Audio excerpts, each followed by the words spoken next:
How in the world is a married man supposed to be your soulmate? How is a married man suddenly your twin flame? How is a married man being labeled the love of your life? Hold up, what are we even talking about right now? Make it make sense for real.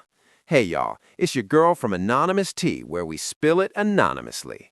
Hello, hello, hello, hello, hello to everybody watching. What's up, YouTube family? I hope each and every one of you is having an amazing day. Sending love, positivity, blessings, and good energy your way. Thank you so much for tapping in with me today. Now, anything I say is strictly alleged and based on my personal opinion. This is for entertainment purposes only. Nothing is meant to be taken personally. The Copyright Act of 1976 is listed in the description box. Now let's get into the meat and potatoes, okay? Just some quick housekeeping.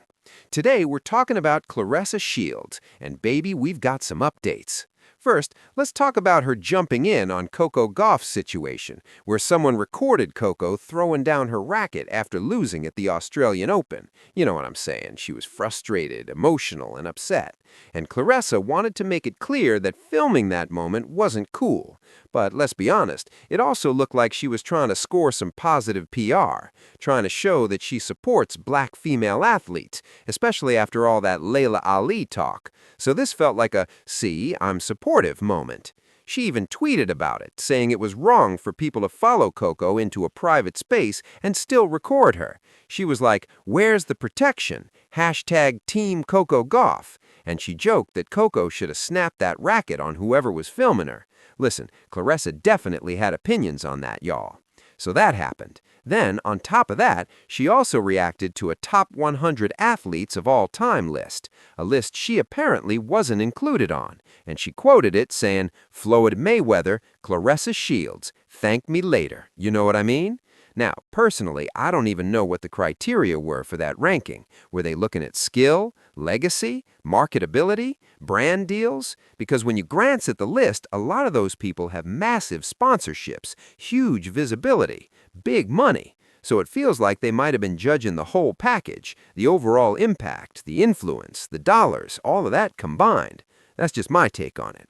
Now, moving on, because this next part is messy. Allegedly, there is still some kind of war going on behind the scenes with certain content creators covering Claressa. And listen, it sounds like some people might be getting targeted. Claressa herself mentioned in a live that she was going to have her people report certain accounts. And I'm sitting here like, report them for what? What exactly are we reporting? Did I miss some slander? Did I miss defamation? Did somebody lie? Because I'm confused. What are these accounts being reported over? Remember, I already did a video about that Instagram user whose Facebook videos were getting flagged. Even videos that had nothing to do with Claressa or Papoose were being taken down. And y'all remember that. It was showing up as violations left and right. And Claressa also said before that if people posted her Snapchat content without proper credit, she would report them too. She made that very clear. Y'all remember that, right? So now, let's talk about Geisha 305. Yes, that same Geisha 305, the one Claressa once called a cancer to the black community, the one she accused of causing division, problems, and chaos. Then Claressa called in to Hood Champion, pretending to be someone else, and called out Geisha and Tasha K again. Don't forget that part. Then she called out Geisha again recently at last Friday's press conference. At that same press conference, she still had plenty to say, claiming Geisha doesn't know boxing, doesn't know what she's talking about, spreading misinformation, spreading lies, just dragging it. Well, listen to this, because now something new has happened with Geisha 305. So, a few hours ago, it got reported, and the message said, CS team is reporting CS, meaning Claressa Shields' team is reporting my YouTube, with a laughing emoji. And I'm sitting there like, didn't you just say I only had 4,000 subscribers, side chick, with a little mischievous emoji?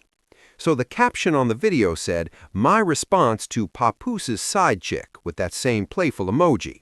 It was about a 20-minute video, like 21 minutes and 50 seconds. And right next to it, it said, visibility removed. Visibility removed, right now. Now listen, sometimes when you upload a video, YouTube runs a copyright check. They'll let you know up front if something isn't approved or can't be monetized, especially if you're using music or clips. You'll get that notice immediately. But what also happens is, after your video goes public, people can go in and report it. And yes, that has happened to me before. But what I was reported for was completely inappropriate and totally false. So this video got taken down entirely. I don't even know exactly what they claimed was wrong in it. But again, the caption was about, I thought she said I only had 4,000 subscribers. So that's why I'm bringing this up. Because Claressa also retweeted someone who said, how does a black person know everything you post? That's stalking, with a clock emoji. So now I'm like, are you talking about yourself too? Because how do you know what Geisha305 is posting? How do you know what Tasha K is posting? How do you know what anybody is posting if you claim you hate them, if you say you dislike them, if you call them cancers to the black community, if you accuse them of spreading chaos and division? How are you watching every move they make, and how are you getting their videos reported and removed? Especially when you're throwing shade about them only having 4,000 subscribers. When she already said before that she had another channel with over 40,000 subscribers. That channel got taken down or removed or whatever happened to it, but still, make it make sense. Because at this point, you're clearly chronically online. And mind you, you've got a major fight coming up. Yet you somehow know everything people are saying about you, good or bad. And a big reason the coverage is negative is because of this Papoose situation, a man who is very much still married. Now listen, I still haven't seen Claressa respond to Remy Ma's viral video, the one with millions of views, Remy in the bikini, the mink coat, giving the snowed-in house tour, in the pool, living her best life, sipping her drink, just chillin', you know what I'm saying? Still no response from Claressa, no snowy bikini post, no fur coat clapback, no stunt, nothing. But what she did post a few days ago were those photos with Papoose at the press conference. This was leading up to the fight. It was at the Detroit Auto Show and all that. And the caption said, me and my Pisces twin flame Papoose, with hearts, smiles, fire, and crossed fingers. We're going to keep laughing and taking pics, with fire and camera emojis, hashtags and everything. Now, for me personally, I just got to ask the question, how is a married man your twin flame? How is a married man your soulmate? How is a married man the love of your life? Help me understand the logic. According to Remy Ma, they've allegedly been separated since 2022, but up until she exposed everything, Papoose was still sleeping on her couch. So how is it 4 years later and this divorce still isn't finalized? Remy said everything was already in place. She said he was the one refusing the terms. She even said she didn't want anything from him, allegedly because there was nothing to take.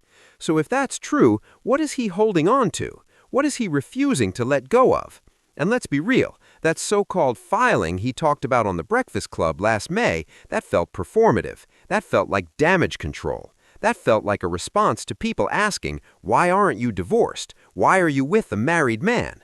Because right now, there is still no divorce decree. There is still no final paperwork. There is still no end in sight. So what's the holdup? What is taking forever and a day to finalize this?